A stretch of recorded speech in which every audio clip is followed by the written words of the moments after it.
Chapter 12. The Ferry Boat. Nobuo was now 23 years old. It was July, 3 years since the Yoshikawas visited Tokyo.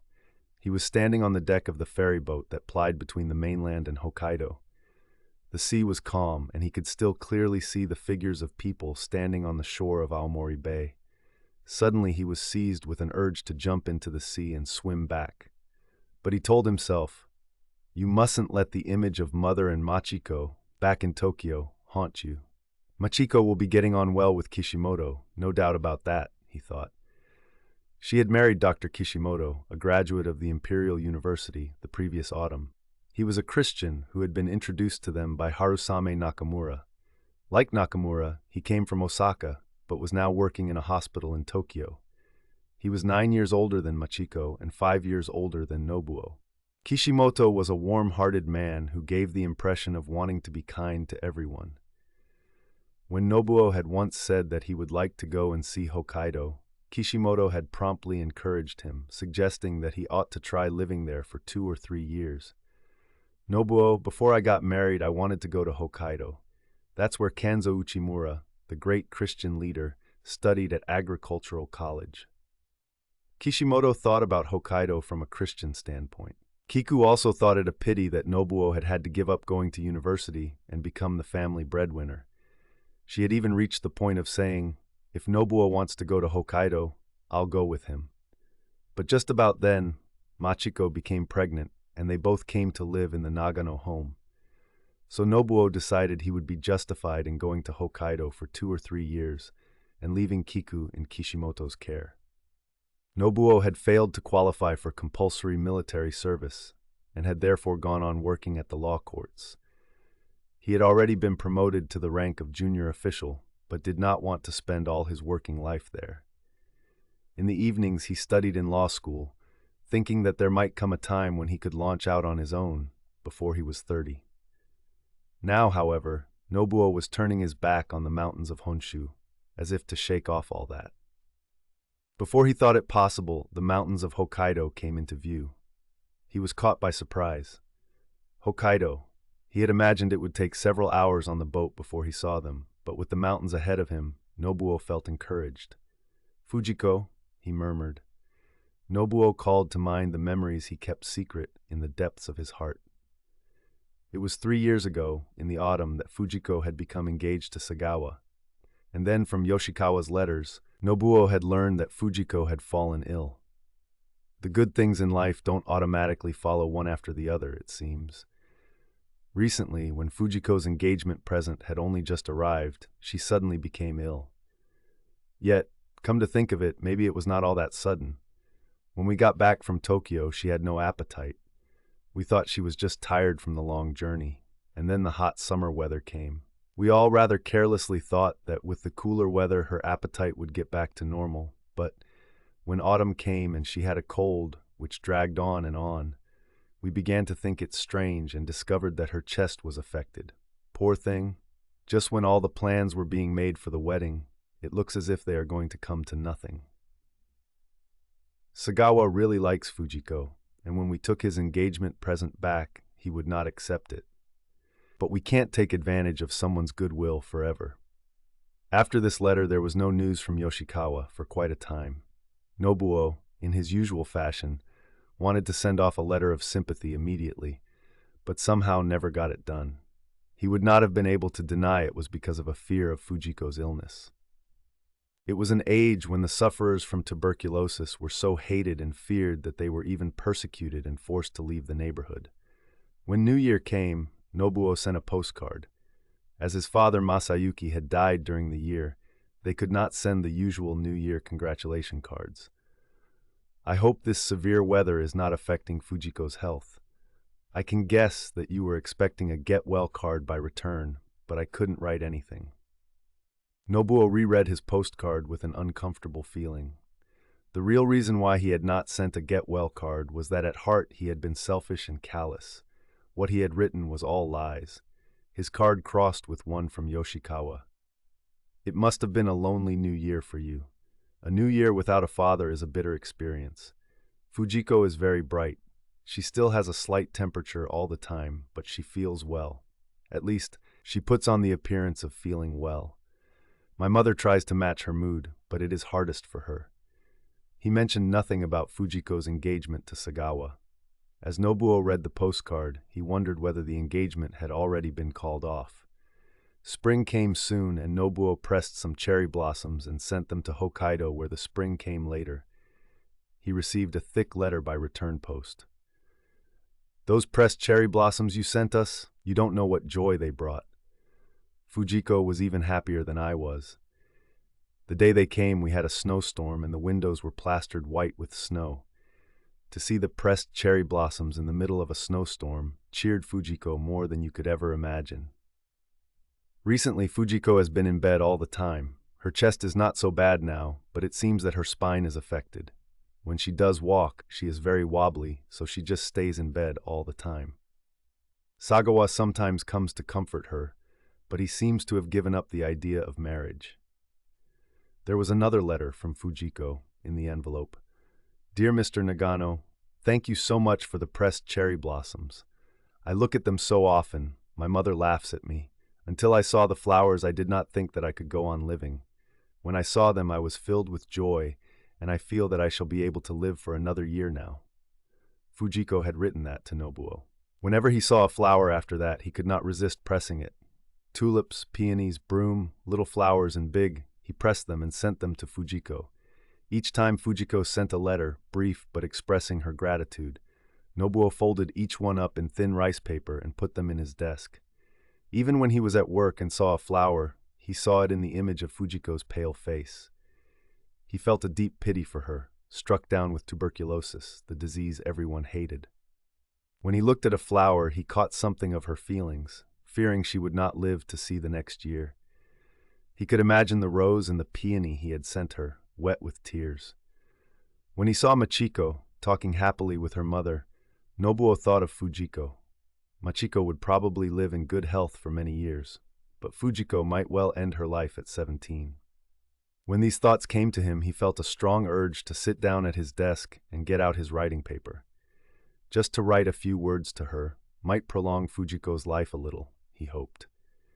In time, Fujiko's letters became even shorter, and Nobuo had a foreboding that she did not have long to live.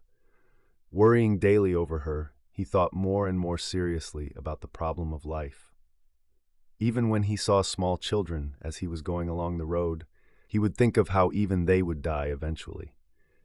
Taking leave of his mother in the morning, formally, his hands flat on the floor, he would wonder as he raised his head whether he would return home that day. There was no guarantee of it. His father Masayuki had left from that gate in a rickshaw, and in no time at all had lost consciousness on his way to work, never to return home. Having experienced this, Nobuo could not think of life just as a matter for speculation. When his father had met with sudden death, he had been afraid of death and had squarely faced the fact that all men must die. Now his way of thinking about death had changed a little. As someone who would surely die someday, he began to consider what was the best way to live. One day he asked his mother, "When people die, it's the end of everything, isn't it, mother?" Nobuo was thinking about Fujiko. Kiku, looking at his inquiring expression, was silent for a while. "Nobuo, I don't think death is the end of everything." "Well, mother, do you mean to say something else begins after death? Are you saying that dead people have a future?" Nobuo asked excitedly. Kiku nodded quietly, her nod filled with assurance. "What sort of a future is it?"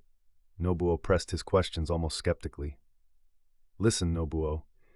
If I tell you that death is a sleep and that we awaken again, you won't believe me, will you?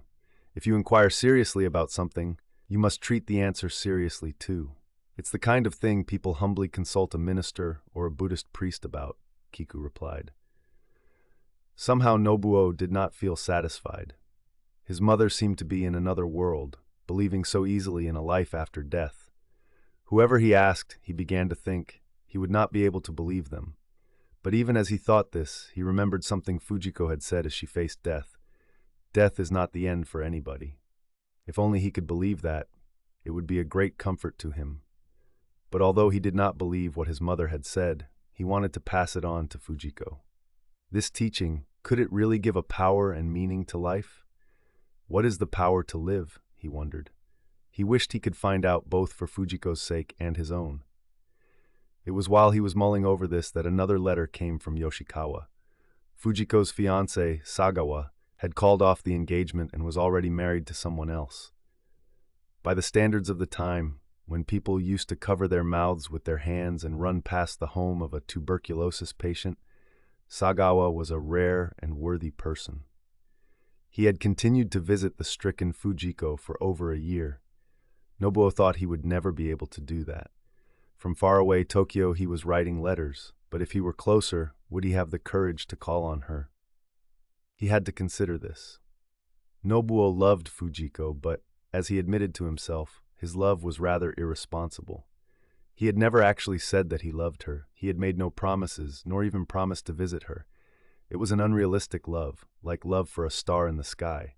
But worse still, it was a self-satisfying sort of love, for in thinking about Fujiko he found satisfaction. On the other hand, Fujiko had never written anything to him about Sagawa, so he had been led to think that she did not care for him. And when he remembered her voice that night in Asakusa, when she had whispered in his ear, "Live a long time, won't you?" his heart was flooded with bliss. He believed that Fujiko loved him. But then, maybe Fujiko does love Sagawa, and now she has lost him, she must be really unhappy.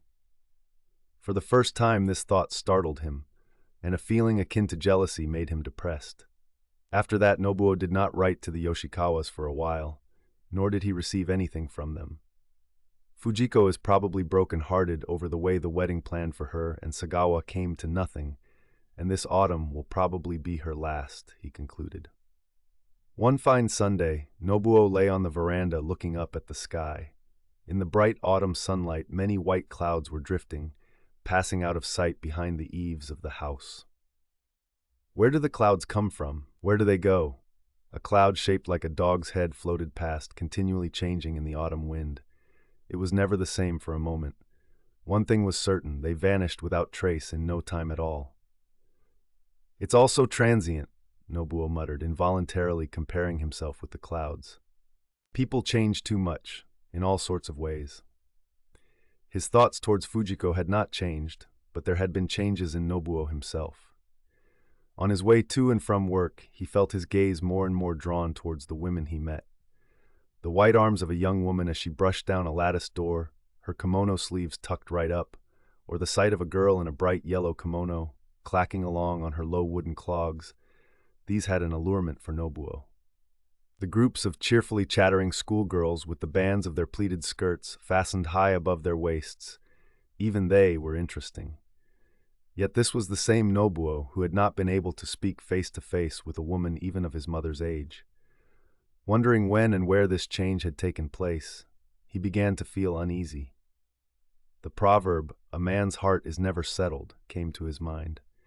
His own heart was still bent on going ways he had never dreamed of.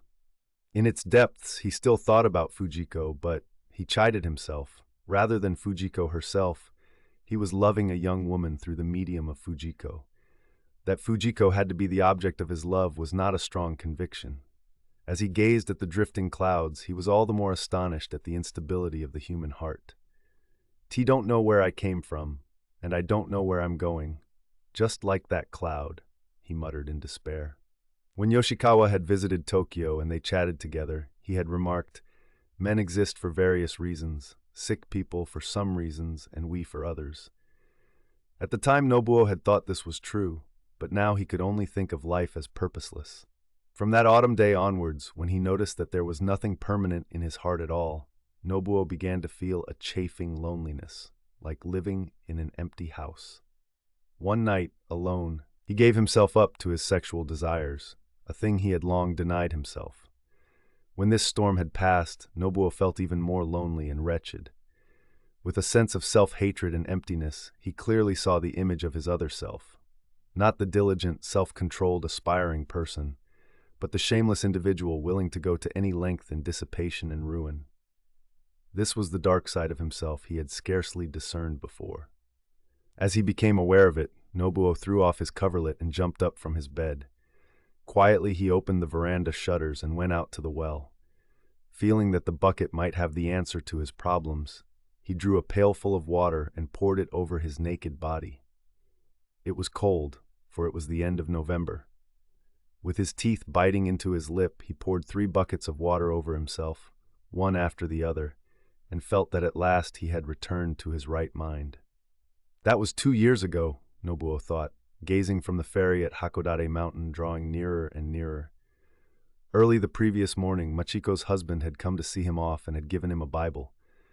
On the fly-leaf Kishimoto had written with a brush, "God is love," but Nobuo had inward misgivings about this. Is God really love? He could not meekly accept the fact that Fujiko, who had done no wrong, should have a bad leg, and then on top of that, lung and spinal tuberculosis. Since the time 2 years ago when he had poured water on himself, Nobuo had come to regard his will and reason as the things which controlled him. From that night, he had battled fiercely with his sexual desires and had overcome them. He did not think of himself as a weak person who needed to depend upon God.